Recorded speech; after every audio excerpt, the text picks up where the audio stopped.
الحمد لله وكفى وسلام على عباده الذين اصطفى أما بعد الحمد لله সমস্ত প্রশংসা সমস্ত তারিফ সমস্ত গুণগান সেই মহান প্রতিপালকের প্রতি যার অশেষ কৃপায় যার অশেষ দয়ায় আমরা দীর্ঘ একটি বছর অতিবাহিত করার পর আবারও আল জামিয়া সালাফিয়া কর্তৃক আয়োজিত চতুর্থ বার্ষিক সালাফি কনফারেন্সে উপস্থিত হতে পেরেছি। সেই শুকরিয়া জ্ঞাপন করে সকলে বলি আলহামদুলিল্লাহ। দরুদ ও সালাম বর্ষিত হোক মানবতার মুক্তির দূত আখিরি পয়গম্বর নবী মুহাম্মদুর রাসূলুল্লাহ সাল্লাল্লাহু আলাইহি ওয়াসাল্লামের প্রতি। আল্লাহুম্মা সাল্লি আলাইহি আল্লাহুম্মা বারিক আলাইহি। উপস্থিত আজকের সালাফি কনফারেন্সের সভাপতি সাহেব এবং আমার সামনে উপবিষ্ট দেশের প্রত্যন্ত অঞ্চল থেকে আগত একদল ইলম পিপাসু তাওহীদি জনতা, সকলকে অন্তরের অন্তরস্থল থেকে জানাই আন্তরিক শুভেচ্ছা ও অভিনন্দন।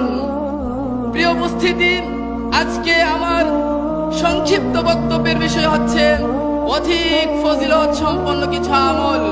উক্ত বিষয়ের উপর সংক্ষিপ্ত আলোচনা করব ইনশাআল্লাহ। ওয়া মা তাওফীকি ইল্লা বিল্লাহ আলাইহি তাওয়াক্কালতু ওয়া ইলাইহি উনীব। প্রিয় উপস্থিতি, পাপ, অন্যায়, অপকর্ম, জুলুম, অত্যাচার ইত্যাদি আল্লাহর নাফরমানি কর্মকাণ্ডে লিপ্ত হয়ে আমাদের অন্তর যখন কলুষিত হয়ে পড়েছে, ঠিক এমনই সময়ে আমরা চাই আমাদের অন্তরকে কলুষ মুক্ত করতে। দিনের পর দিন, মাসের পর মাস পাপ কাজে লিপ্ত হয়ে যে সময় অতিবাহিত করেছি, পাপ কাজে লিপ্ত হয়ে যে পাপ করেছি তা থেকে পরিত্রাণ লাভ করতে, পাপ কাজে লিপ্ত হয়ে যে সময় নষ্ট করেছি ওহার ঘাটতি পূরণ করতে। আর জান্নাত পাওয়াই যদি আমাদের লক্ষ্য উদ্দেশ্য হয়ে থাকে, তাহলে জেনে রাখা উচিত পাপ থেকে পরিত্রাণ ও নেকি হাসিলের প্রয়োজনীয়তা অপরিসীম। ঠিক এমনই সময়ে আমি আপনাদের সম্মুখে এমন কয়েকটি আমল সম্পর্কে অবগত করব, যার মাধ্যমে আমরা পারি অধিক সহজে, অতি সহজে, স্বল্প সময়ে সফলতা অর্জন করতে। তাই সকলকে দৃষ্টি আকর্ষণ করে বলছি, আমার কথাগুলোর দিকে আপনারা লক্ষ্য করুন। ইনশাআল্লাহ আপনাদের জন্য উক্ত আলোচনার মধ্যে উপকারিতা রয়েছে বলে বিশ্বাস করছি। ওমর রাদিয়াল্লাহু আনহু বলেন, রাসূল সাল্লাল্লাহু আলাইহি ওয়াসাল্লাম বলেছেন, মা মিনকুম মিন আহাদিন ইয়াতাওয়াদ্দাউ ফায়ুসবিগুল উযু। তোমাদের মধ্যে হতে যে ব্যক্তি পরিপূর্ণভাবে ওযু করবে, ফায়াকুল, অতঃপর বলবে, আশহাদু আল্লা ইলাহা ইল্লাল্লাহ ওয়াহদাহু লা শারীকা লাহু ওয়া আশহাদু আন্না মুহাম্মাদান আবদুহু ওয়া রাসূলুহু। আমি সাক্ষ্য দিচ্ছি যে আল্লাহ ছাড়া কোনো মাবুদ নেই, তিনি এক, তার কোনো শরীক নেই। এই সাক্ষ্য দিবে যে মুহাম্মদ সাল্লাল্লাহু আলাইহি সাল্লাম আল্লাহর বান্দা ও রাসূল। মুহাম্মাদুর রাসূলুল্লাহ সাল্লাল্লাহু আলাইহি ওয়াসাল্লাম বলছেন, ইল্লা ফুতিহাত লাহু আবওয়াবুল জান্নাহ। তার জন্য জান্নাতের দরজাসমূহ খুলে দেওয়া হবে। আস-সামানিয়া, 8টি দরজা খুলে দেওয়া হবে।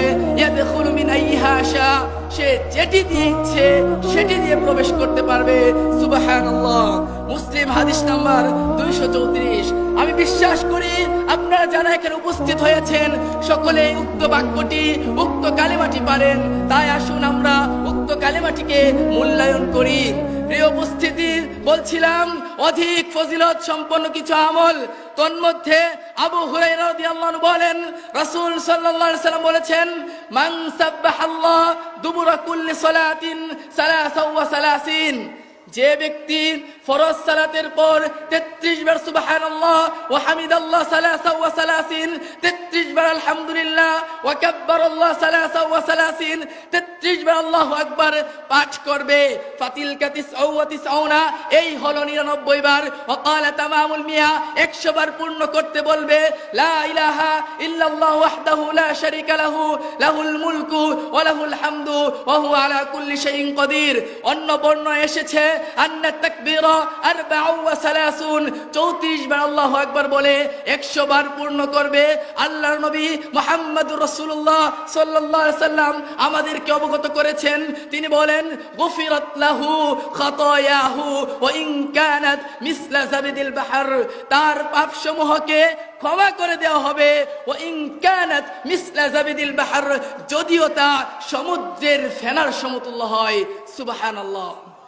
প্রিয় উপস্থিতি, আজকে আমরা উক্ত হাদিসটি মুসলিমে বর্ণিত হয়েছে 597 ও 96 নম্বর হাদিস। প্রিয় উপস্থিতি, আজকে আমরা পারি না ফরজ সালাতের পর উক্ত তাসবিহগুলো পাঠ করতে। আমরা আজকে ব্যক্তি প্রবর্তনী আমলে ব্যস্ত হয়ে পড়েছি, যার ফলে আমরা এই সুসংবাদ থেকে, এই পুরস্কার থেকে বঞ্চিত হচ্ছি। যারা আজকে আমাদেরকে বঞ্চিত করেছে, যারা আজকে আমাদেরকে ব্যস্ত করেছে, তারা সেই ব্যস্ততার মধ্যে আমাদেরকে অটুট রাখতে নানান প্রকার এক্সকিউজ, নানান প্রকার উজর পেশ করছে। তাই তাদেরকে বলছি, ফরজ সালাতের পর রাসূল কর্তৃক প্রবর্তনী আমল ছাড়া ব্যক্তি প্রবর্তনী আমলের কোনো বিধান নেই। সেই আমল থেকে আজই বিরত থাকুন। এই মর্মে একটি উক্তি পেশ করতে চাই। আলী রাদিয়াল্লাহু আনহু বলছেন, লাউ কানা দ্বীনু বির-রাই, দ্বীন ইসলাম ধর্ম যদি কোন ব্যক্তির কথাই প্রতিষ্ঠিত হতো, লাকানা আসফালুল খুফফি আওলা বিল মাসহি মিন আলাহু, তাহলে মুজার উপরে বাগ মাসহ করার চেয়ে নিচের বাগ মাসহ করা অধিক উত্তম হতো।